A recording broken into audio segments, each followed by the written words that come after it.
I'm Susan B. Anthony. I was born 200 years ago and spent my entire life fighting for social equality, first to abolish slavery, and then to secure women's suffrage, the right to vote. I was able to witness the abolition of slavery in 1865 with the 13th Amendment. But although I helped create what would become the 19th Amendment, I never lived to see it become law. 2020 marks the 100th anniversary of what many called the Susan B. Anthony Amendment. Although we celebrate women's representation and participation in our government, realizing true equal standing for women remains a goal we continue to strive for to this day. Women were not given the right to vote. They won it through hard work and perseverance. We stand on the shoulders of those women today and every day. The right of women to vote means we all have a voice in making decisions in our local, state, and federal government. 2020 marked the first time that our 4 contiguous cities, Calabasas, Westlake Village, Malibu, and Agoura Hills, were led by women mayors. Agoura Hills once again has a majority female city council. But women who make up over 50% of the population in the United States are still underrepresented in our government. Women make up under 30% of state legislatures and less than 25% of our United States Congress. We have work to do, which we can and will do together. You may not know this, but in some of the colonies prior to 1776, women could vote. However, by 1807, all of the state's constitutions explicitly denied suffrage. A convention for women's rights took place in 1848, where a declaration of sentiments, authored by Elizabeth Cady Stanton, demanded equal rights and became the central tenet of the women's rights movement. Not only could women not vote, state laws prevented them from signing contracts, owning property if married, and enabled many other injustices. We were prevented from speaking in legislative venues simply because we were women. We decided it was time for a change. We organized, petitioned, and picketed, and a number of states adopted women's suffrage legislation. We mounted court challenges and staged parades, vigils, and strikes. Our brave supporters were heckled, jailed, and sometimes physically abused. Hello, I am City Councilman Chris Anstead, and I want to remind everyone to vote this November.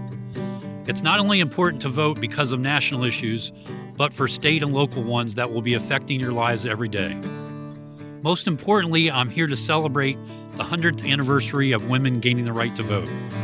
As the father of 2 daughters, I believe this was a pivotal moment in our nation's history. I'm excited that my youngest daughter turns 18 in time to vote this November for the very first time. Thank you, and stay safe. In 1919, the House of Representatives passed the amendment, followed shortly by the Senate. When Tennessee ratified the following year, the amendment overcame its final hurdle of obtaining the agreement of 3/4 of the states. On August 26, 1920, 100 years ago, the 19th Amendment became a part of the United States Constitution. Women fought for the right to vote to have a say about the issues that were important to them, such as education, healthcare, and the environment, issues that endure today. Our foremothers marched, protested, and risked their lives to have a seat at the table, to be empowered. From generation to generation, they have passed the torch to us to do the same. My mother passed the torch to me, and I pass it to my 2 daughters, activists who work toward a better world. We continue to fight for justice, equity, and inclusion, moving us closer, little by little, to a more perfect union. Guaranteeing the right of women to vote was just one piece of the puzzle. The struggle for women's equality has taken many forms and has been defined in many ways in the 100 years since the 19th Amendment. In 1923, an Equal Rights Amendment was introduced to Congress, seeking to end the legal distinctions between men and women in matters of divorce, property, employment, and other areas. Although the required number of states eventually ratified the ERA by 2020, the original deadline had passed. The recent Me Too movement demonstrates how social media now provides an outlet for voices and stories to be heard and become viral, and perhaps to be the tipping point for change. 100 years after emancipation, Black Americans were still being legally discriminated against and prevented from voting. The Civil Rights Act of 1964 did much to right those wrongs. But in the harsh light of today, it is clear that there is still much to do. Similarly, Americans are increasingly recognizing that we have a long way to go in ensuring fairness and equality for women. Are today's women as determined as Susan B. Anthony? I think we are.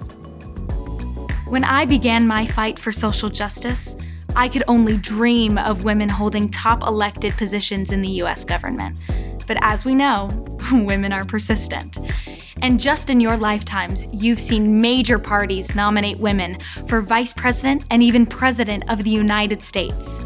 But if you are a woman, your ability to cast a vote for the candidate you choose exists only because of the decades of work that created the 19th Amendment 100 years ago.